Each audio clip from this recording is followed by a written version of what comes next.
So we're going to talk about stress fractures today and how it's like a credit card. Now we're just going to show some stress fractures here. The one on the left here is to the bone called the fifth metatarsal. The one in the middle there is a bone called the third metatarsal with some stress response on the MRI. And then the one on the right there is a fracture to the navicular, stress fracture to the bone that's in the middle of your foot that looks like a horseshoe.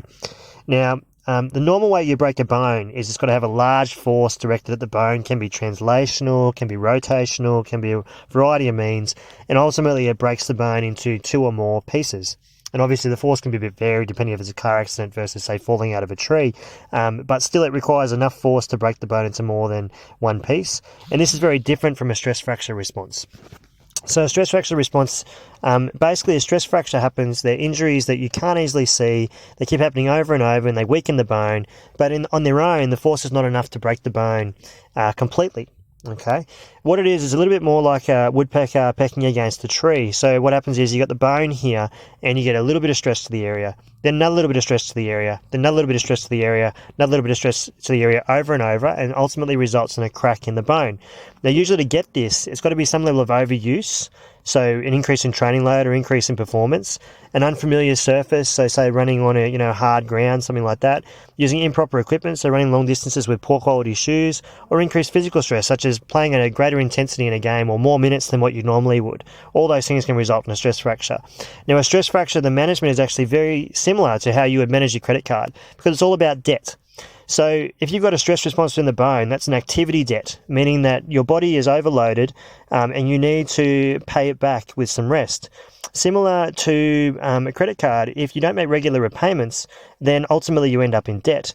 And so, for instance, if you're got a stress fracture and you're a runner, you may need to dial back the amount of Ks you're doing or the amount of sessions you're doing a week, potentially, usually with the aid of a health professional.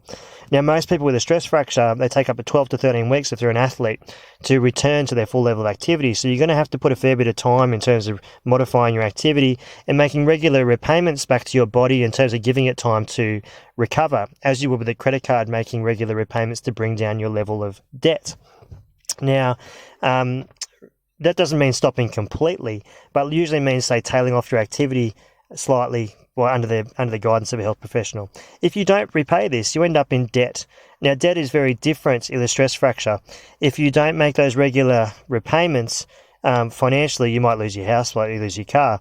If you don't make those regular repayments in terms of paying back the stress response within your body, then you can ultimately result in a fracture that goes all the way through, which might require things like a longer recovery.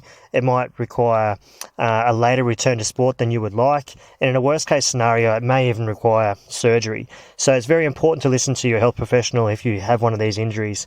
But look, I hope you've enjoyed our talk today.